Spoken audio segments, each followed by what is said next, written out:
আসসালামু আলাইকুম।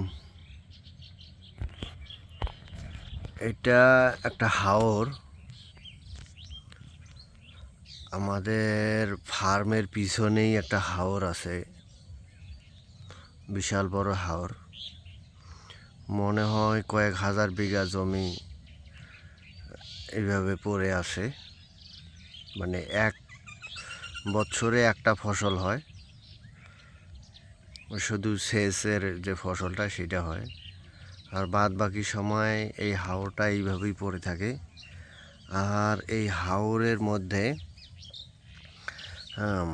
প্রচুর পরিমাণে ঘাস, দলকচু, কচুরিপানা, মানে প্রচুর পরিমাণে শাপলা, তারপরে মানে অনেক ধরনের ঘাস হয়ে থাকে। দেখেন, এটা পুরাটাই একটা জঙ্গলের মতো, এটা পুরাটাই একটা হাওর। আশেপাশে কোনো আশেপাশে উঁচা যেগুলো জমি সেগুলোতে ধান হইতেছে। এটা এমন ধরেন যে ওইগুলোতে ধান হয়েছে, ধানের জমি। কিন্তু এইখান থেকে শুরু করে এটা পুরাটাই একটা হাওর। এরকম হাওর আরও এর আশেপাশে আরও আছে। তো এই এই হাওরের মধ্যে কিন্তু প্রচুর পরিমাণে শামুক, ঝিনুক, ছোট ছোট যে জলজ যে প্রাণীগুলা, এগুলা আছে। আর এর উপরে আছে প্রচুর পরিমাণে ঘাস, লতা পাতা, দলকচু, কচুরিপানা। তো এইটা কিন্তু আমাদের দেশে একটা সম্পদ। এটা বছরে যেহেতু একটা ফসল হয়, 4 মাস বা 5 মাস, 6 মাস ফসল হয়, আর বাদ বাকি সময় পড়ে থাকে। তো এই বাদ বাকি সময় এই হাওরের যে এই ঘাস, কচুরিপানা, এগুলো কিন্তু আমাদের দেশের সম্পদ। তো এইগুলাকে কিভাবে কাজে লাগানো যায় সেই চিন্তাই আমি করতেছি। তো আমার যেহেতু বড় করে একটা, আলহামদুলিল্লাহ বড় না হইলেও মাঝারি সাইজের একটা ফার্ম আছে। এখন আমি চিন্তা করতেছি যে কিছু মহিষ লাগাবো। এই যে ঘাসগুলা দেখে আমি চিন্তা করতেছি যে মহিষ লাগাবো। এখন মহিষ লাগাইলে, মহিষ আমি জানি না, মহিষ সম্পর্কে ভালো কিছু জানি না। এখন মহিষ এর মধ্যে ছেড়ে দিলে, মহিষ মানে সাপোজ আমি 10টা মহিষ লাগাইলাম। এখন মহিষ এই ঘাসগুলোর মধ্যে ছেড়ে দিলে তো মহিষ অবশ্যই খাইবে। আর যেহেতু মহিষ পানিতে থাকা পছন্দ করে, তো আমার প্রশ্ন, সবার কাছে আমি পরামর্শ চাইতেছি যে মহিষ কি এর মধ্যে ছেড়ে পালন করা যাইবে কি না।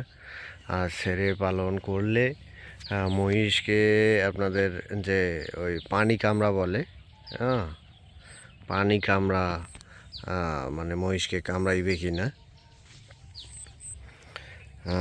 যেহেতু মানুষ নামলে মানুষে পানি কামড়ায় এবং হাত পা চুলকায়। তো মহিষ এর মধ্যে যদি আমি ছেড়ে দিই, তাহলে পানি কামড়াইবে কি না, এইটা যারা জানেন তারা আমাকে একটু অবশ্যই পরামর্শ দিবেন। আর হচ্ছে যে এটাতে হাঁস করা যায়, ইনশাল্লাহ। হাঁস যেহেতু কচুরিপানা, তার্কি, তিতির এগুলা কচুরিপানা খায়, তো তার্কি তিতিরের ফার্ম একটা দেওয়া যায়। বিশেষ করে হাঁসটা খুব ভালো করা যায়, হাঁসের ফার্ম। এখানে একটা হাঁসের ফার্ম দিলে 8 মাস কোনো খাদ্য ছাড়াই লালন পালন করা যাবে।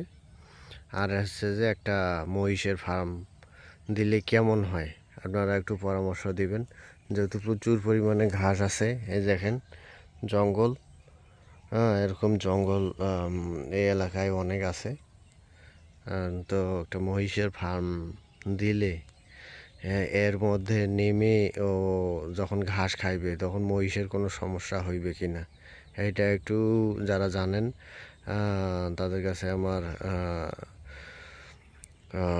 রিকোয়েস্ট থাকবে যে একটু পরামর্শ দিবেন যে মহিষের ফার্ম লাগাইলে এর মধ্যে মহিষ নেমে যখন ঘাস খাইবে তখন মহিষের কোনো সমস্যা হইবে কি না। যারা ভালো এই বিষয়ে অভিজ্ঞ তারা একটু বিস্তারিতভাবে আমাকে একটু পরামর্শ দিবেন, এটাই আশা করতেছি। তো তো আমার মনে হয় যে এটা আমার একটা মানে প্ল্যানিং আছে যে এই হাওরের যে ইয়াগুলা যে সম্পদগুলা শামুক ঝিমুক এগুলাকে আমরা কাজে লাগাবো, এটা প্ল্যানিং আছে। আপনাদের এলাকায়ও যেগুলা সম্পদ আছে প্রাকৃতিক সম্পদ এগুলা আপনারা কাজে লাগানোর চেষ্টা করেন, চেষ্টা করে নিজের কর্মসংস্থান সৃষ্টি করেন। তো আজকে এই পর্যন্তই। আমা তৌফিক ইল্লা বিল্লাহ। আসসালামু আলাইকুম রহমতুল্লাহি ওয়া বারাকাতুহু।